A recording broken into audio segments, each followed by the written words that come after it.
ఈయనే director CBI. మనకు తెలంగాణ రాష్ట్రంలో రీజనల్ ఆఫీసు సిబిఐ ఆఫీస్కు రావడం జరిగింది. మనకు అది కోటిలో ఉంటుంది. ఆ ఆఫీస్కు రావడం జరిగింది. అయితే ఇక్కడ మనం గమనించాల్సింది ఏంటంటే, ముఖ్యంగా ఇది వీళ్ళకు కమ్ డౌన్ స్టార్ట్ అయిపోయింది. ఎవరికి? మన మిస్టర్ కేసీఆర్కు. దీంట్లో కేటీఆర్, హరీష్ రావు, అన్ని రకాలైనటువంటి విషయాల్లో ముఖ్యంగా మెయిన్ బాస్ గురించి మనం మాట్లాడుకుంటాం. మెయిన్ బాస్ గురించి అంటే ప్రస్తుతము కేసీఆర్, కల్వకుంట్ల చంద్రశేఖరరావు. ఈయనది కాళేశ్వరం ఆల్రెడీ సిబిఐకి ఇచ్చేశారు. సిబిఐకు అన్ని తలుపులు కూడా ఓపెన్ అయిపోయినాయి తెలంగాణ రావడానికి. సేమ్ అదే పొజిషన్లో మనకు ఆయన ఎవరైతే ఉన్నారో ఆంధ్రప్రదేశ్లో ఉన్నటువంటి విషయాలను కూడా మాట్లాడుకుంటే, అక్కడ కూడా లిక్కర్ స్కామ్లో సిబిఐ, ఈడీ ఎంట్రీ అవుతుందని చెప్తున్నారు. ఇది నిజమా కాదా అనేది ఒక పక్కన పెడితే, వేల కోట్ల రూపాయలను దోచుకున్నటువంటి కేసీఆర్ అండ్ జగన్మోహన్ రెడ్డి, వీళ్ళిద్దరి దగ్గర నుంచి కక్కియాల్సిన అవసరం తప్పనిసరిగా కేంద్ర ప్రభుత్వానికి కానీ ఇప్పుడున్నటువంటి రాష్ట్ర ప్రభుత్వం కానీ ఉంది. ఇది కేసీఆర్ గారు ఎంత మేనేజ్ చేసుకున్నా ఇది తప్పేటట్టు లేదు. ఎందుకంటే రహస్యాలన్నీ కూడా తమ కూతురే బయట పెడతా ఉంది. ఇది నిజమా కాదా అంటే తప్పనిసరిగా నిజమని చెప్పచ్చు.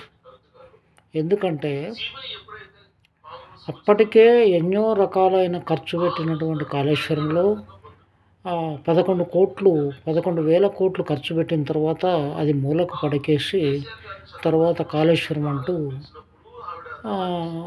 1,50,000 వరకు ఖర్చు పెట్టి, దాన్ని కార్పొరేషన్లలో చేసుకునే డబ్బులు లేకపోయినా, బడ్జెట్ అలికేషన్ లేకపోయినా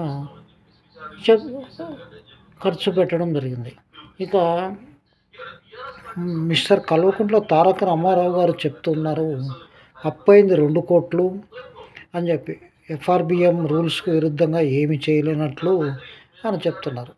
ముఖ్యంగా కాళేశ్వరం కమిషన్ పెట్టి అన్ని బ్యాంకుల నుంచి కూడా 1,00,000 కోట్ల అప్పు తెచ్చింది వాస్తవమా కాదా? దాని గురించి ఎందుకు చెప్పరు? తర్వాత మిగతా దగ్గర కూడా అన్ని అప్పులు కూడా దాదాపుగా చాలా ఎక్కువగా శక్తికి మించిన భారంగా ఉంది. దీనంతకు కట్టాలంటే ఈ యొక్క ప్రభుత్వము చాలా ప్రాబ్లం. మనకు వచ్చే ఆదాయం కంటే ఏది కూడా బడ్జెట్లో రూపాయి రాక, రూపాయి పోకట బ్యాలెన్స్ ఉంటే పర్వాలేదు. కొంత అటు ఇటు ఉన్న వైలేషన్ ప్రాబ్లం లేదు. ఇట్లా పారిశ్రామిక వృద్ధి, ఇంకొక సైడ్ నుంచి ఈ యొక్క ఉపాధి ఉద్యోగాలు, గవర్నమెంట్ ఉద్యోగాలు, పారిశ్రామికరణ, రాయితీలు, అదేవిధంగా పార్కుల డెవలప్మెంట్, అభివృద్ధి, రోడ్లు, సంక్షేమము, చెరువులు, అదేవిధంగా అన్ని రకాలైనటువంటి విపత్తులు, ఇవన్నీ తట్టుకొని నిలబడాలంటే ప్రభుత్వానికి చాలా కష్టమైన పనిగా మనకు కనిపిస్తుంది. దాంతోపాటు ఈ యొక్క కొన్ని నిర్ణయాలు తీసుకొని మొండిగా ఈ యొక్క పనులు చేస్తూ ఉన్నారు రేవంత్ రెడ్డి గారు. అదేవిధంగా ఈయన మీదికి తెచ్చుకొని ఏ పని చేయకూడదని ఈ యొక్క బీఆర్ఎస్ వాళ్ళు ఎన్నో రకాలైన ఇబ్బందులు పెట్టారు. 25 నెలల లోపల 2 ఇయర్స్ అనుకున్నాం.